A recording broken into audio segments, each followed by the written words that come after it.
ठीक, विषय संपला. चालू रहे. शेख जी बोला.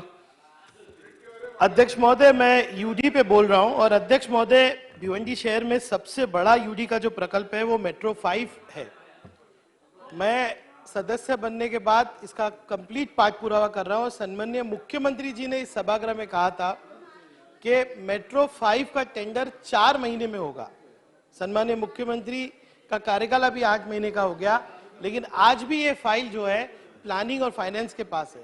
अध्यक्ष महोदय, मेट्रो 5 जो कनेक्टिविटी करेगा वो मुंबई को थाने से थाने को भिवंडी, भिवंडी से कल्याण, ये पूरा रिंग रूट बनेगा पूरा. अध्यक्ष महोदय, मैं चाहता हूं कि सरकार इसके ऊपर अपना एक ठोस जो वो काम करने वाले वो इस प्रकल्प के बारे में बताए. दूसरा अध्यक्ष महोदय, एक बड़ा प्रकल्प जो भिवंडी के अंदर होने वाला है. आप जानते हैं कि भिवंडी शहर अब एक ट्रांजिट शहर बन गया है कि वहां पे समृद्धि भी कनेक्ट होने वाला है, वहां पे मनोर से आने वाले रोड भी कनेक्ट होने वाले. अध्यक्ष महोदय, भिवंडी बाईपास विश्व भारती फाटा से बिनार तक जो है एक रोड कनेक्ट होने वाला है, जिसकी प्रोजेक्ट रिपोर्ट मेरे हाथ में है, लेकिन आज भी यूडी ने इसके ऊपर टेंडर नहीं किया. मैं चाहता हूं कि अध्यक्ष महोदय उत्तर में ये आए कि कब तक ये प्रोजेक्ट होने वाला है. दूसरा, भिवंडी शहर का रिंग रोड. अध्यक्ष महोदय, छोटे शहरों के ऊपर ध्यान देना चाहिए क्योंकि यहाँ की ट्रैफिक व्यवस्था बिल्कुल खराब हो चुकी है. आज इन छोटे शहरों का सबसे बड़ा प्रॉब्लम है तो ट्रैफिक. अध्यक्ष महोदय, भिवंडी के रिंग रोड के विषय में भी बात होनी चाहिए. अध्यक्ष महोदय, मेरा अनुभव मुंबई में भी काम करने का और भिवंडी में भी है.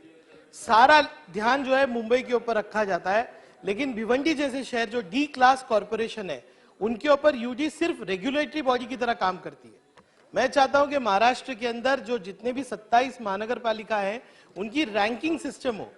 आज एजुकेशन के विषय पे बात करो तो एजुकेशन मिनिस्टर कहते हैं कि फंड यूटिलाइजेशन अगर करना है, महानगर पालिका को कंपलसरी करना है तो वो यूडी के अंदर आता है. तो ये बहुत जरूरी है कि फाइनेंस के ऊपर, एजुकेशन के ऊपर इनकी रैंकिंग हो. अध्यक्ष महोदय, अध्यक्ष महोदय, आज यूडी के ऊपर जब मैं बोलूंगा तो अमित साटम जी यहाँ पर बैठे हैं. मुंबई महानगर पालिका आज प्रशासक के अंदर चल रही है और एक ट्वीट जो है अमित साटम जी का बहुत फेमस हुआ कि एक आईएएस ऑफिसर जो है वो कहीं विदेश में घूम रहे हैं और वो ट्वीट के ऊपर उन्होंने नाम नहीं लिखा था, लेकिन मैं आपको आज करेक्ट करूंगा. आपने कहा था कि यूएस में घूम रहे हैं. अमित साटम जी, बहुत ही मैं कॉन्फिडेंस के साथ कह सकता हूँ वो एम्स्टरडैम घूम रहे थे और आप सत्ता पक्ष में बैठे हैं. ऐसे गुमनाम ट्वीट करने की जगह पे आप सन्मान्य मुख्यमंत्री जी को जो है माहिती दीजिए. दूसरा, मैं अध्यक्ष महोदय जो डिपार्टमेंट में बोलना चाहूंगा वो भिवंडी शहर के लिए सबसे ज्यादा इंपॉर्टेंट है टेक्सटाइल डिपार्टमेंट. अध्यक्ष महोदय, भिवंडी शहर जिसको मैनचेस्टर ऑफ इंडिया बोलते हैं उसकी स्थिति इसलिए नहीं ठीक हो रही कि वारंवार यहाँ पे भाषण हो रहे हैं लेकिन सरकार की तरफ से कोई ठोस जो है कदम नहीं उठाए जा रहे. और मुझे आज इतना अफसोस होता है कि बारंबार कहने के लिए कि भिवंडी शहर में टेक्सटाइल पार्क होना चाहिए. कल कैबिनेट के अंदर अमरावती के बारे में जो है निर्णय लिया गया, अमरावती को अपना टेक्सटाइल पार्क दिया गया. मुझे उससे कोई वो नहीं है, मतभेद नहीं है. महाराष्ट्र में ज्यादा से ज्यादा टेक्सटाइल पार्क होना चाहिए, लेकिन मैं कह रहा हूं कि सबसे ज्यादा अगर कोई डिजर्विंग है तो भिवंडी है. अध्यक्ष महोदय, यहाँ पर सम्मानीय मंत्री महोदय बैठे थे. टेक्सटाइल पॉलिसी बन रही है, मुझे भी उसका हिस्सा रखा गया है, लेकिन आज जो मूल मुद्दा है यार्न फ्लक्चुएशन का, यानी कि आज अगर बुनकर को कपड़ा बनाना है तो यार्न जो है इतना फ्लक्चुएट हो रहा है कि उसका कॉस्टिंग बैठता ही नहीं. अध्यक्ष महोदय, एक कमेटी सरकार को बनाना चाहिए कि यार्न फ्लक्चुएशन के पीछे कौन है.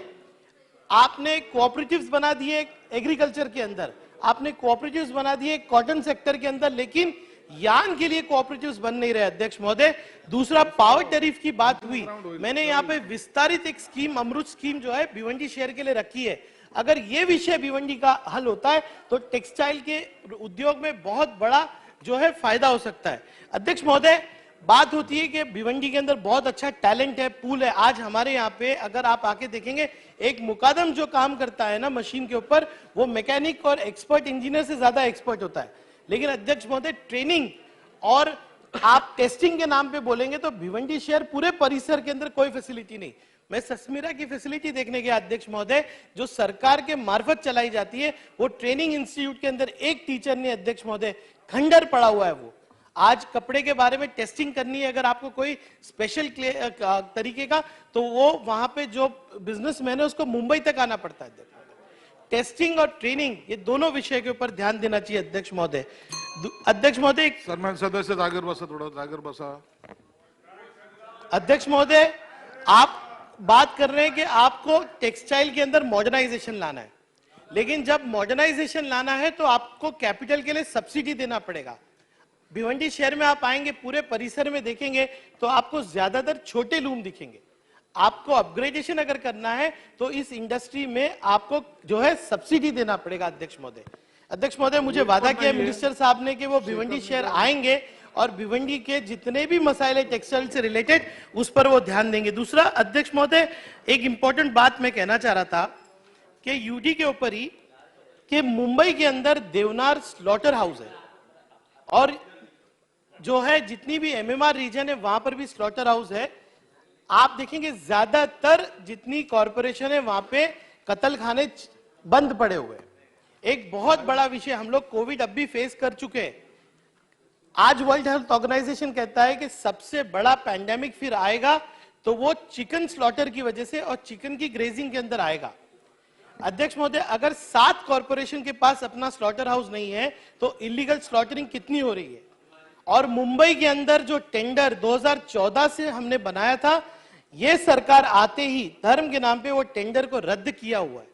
अगर देवनार स्लॉटर हाउस मॉडर्नाइज नहीं होता तो पूरे एमएमआर रीजन में आप क्लीन हाइजीनिक स्लॉटरिंग कहां करेंगे। अध्यक्ष महोदय, अध्यक्ष महोदय, मेरा सुझाव है आपको और यूडी को सीरियसली लेना चाहिए कि एमएमआर रीजन के अंदर सिर्फ कैटल और गोट स्लॉटरिंग ही नहीं, चिकन स्लॉटरिंग सिस्टम भी चालू करना चाहिए। क्योंकि अगर जब तक आप एक ऐसा सिस्टम नहीं बनाएंगे कि क्लीन हाइजीनिक मटन सब जगह पहुंचे, तब तक इस तरह के पैंडेमिक का डर आपको बना रहेगा और यूडी में इसका उत्तर देना चाहिए। यही मैं कहूंगा। आपने मुझे बोलने का संधि दी, इसके लिए धन्यवाद।